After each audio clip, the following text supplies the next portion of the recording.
Alright, welcome back to the channel. My name is Brandon. This is Rider Talk HQ, and today we're going to be bringing you the review of the Milwaukee leather SH814 waterproof gauntlet leather gloves with a little bit of insulation on them.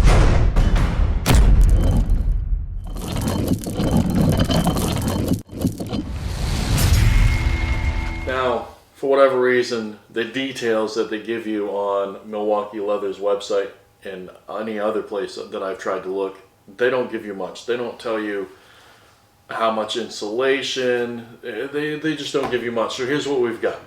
Men's waterproof leather and textile gauntlet glove with gel palm. Brand is Milwaukee Leather. The group is gloves. Status is regular. Classification: men's waterproof glove style SH814. Comes in a range of sizes from extra small to 3 extra large and in the color black. It also has, that it doesn't tell you, some reflective piping. It comes with a cuff cinch and a wrist cinch here with the Velcro. I personally don't really use it. Sizing: they run small. I normally wear an extra large. I had to get 3XL gloves to fit. 2X would have been a better fit on the finger length, but it made it hard to grip the handlebars, throttle and clutch side. So I had to go with that. As far as features, you'll find it's got the gel palm. I don't know if it's gimmicky or not. I didn't really notice a difference. It's got whatever this is for on the thumb. I guess that's also gel, maybe? Like I said, this would be easier if they gave you more information on their website. You've got some increased padding on the knuckles of the fingers and the back of your hand. That's really pretty much it. I have a hard time with gloves because my hands sweat, and after 15 minutes of these at, I'm talking like 40 degrees out, my hands are sweating. Okay, and that's not because they're super warm. It does that with most winter type gloves. I have a really hard time. So anytime it's above 50, I just wear leather gloves with no lining. So that's not a knock against them. They just don't wick moisture away from my hand. My hand's already starting to sweat. I've only had it on for a minute. So the inside of the glove tends to get a little bit wet. You also have a Velcro cuff. The reason why I don't use them is my jacket, which is right here. The sleeve, it fits over that and it's fine for me. So now, let me get a bucket of water. We'll put it to the waterproof test. I'll put it in there. I'll squish my hand around some and we'll go from there. All right. So this is the harder part because no matter what I do with the microphone, because I don't have a lavalier microphone and I'm just using the shotgun microphone, the volume changes depending on how far away I am. So I'm trying to speak softly to avoid peaking the microphone. So I have a glove on my right hand and I have a bucket of water. I'm going to put my hand in the bucket of water and I'm only going down to the wrist cinch, and this is on the right glove. I've worn these a fair bit and I haven't been down in them. I haven't done anything but ride normally. One thing I haven't done is get caught in the rain with them.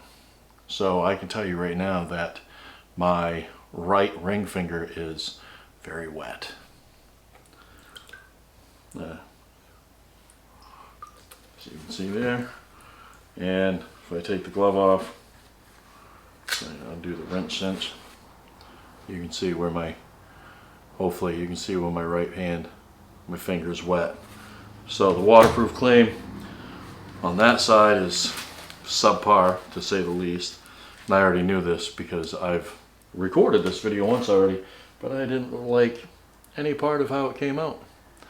So I'm re-recording it, doing the same thing with this glove, going down to the wrist cinch, moving my hand around, and my thumb is wet. So yeah,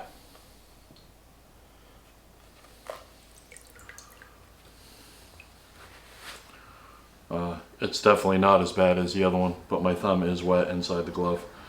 So, you know, there's that. So the waterproof claims, it might just be, you know, quality control issue. I'm sure they don't test every pair, but there's definitely some hole in the membrane that they use to make gloves like this waterproof. You can actually hear it. It's almost like a really thin plastic layer in there. So there's that, and I'll see you back at the table.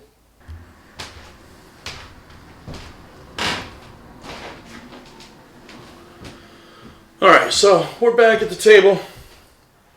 These are, again, the SH814 Milwaukee leather gloves. For me, I would not buy them again, not because they're bad gloves. The sizing, I'm a little too in between for these particular gloves.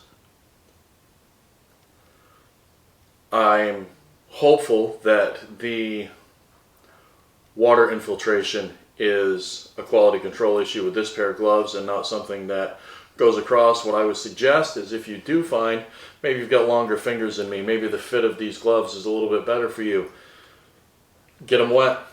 See if they're waterproof when you get them, so that you can take advantage of the whatever warranty or return period you have. I am outside of the return period, so I get to keep them.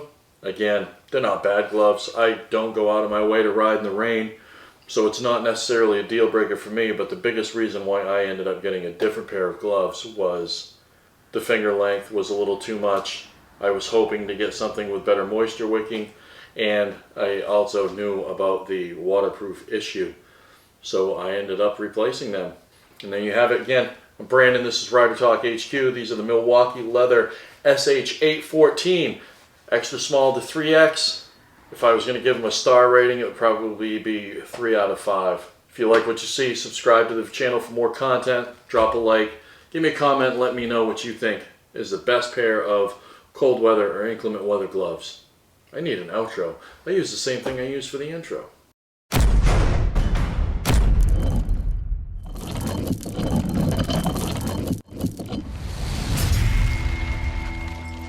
How about it? See ya.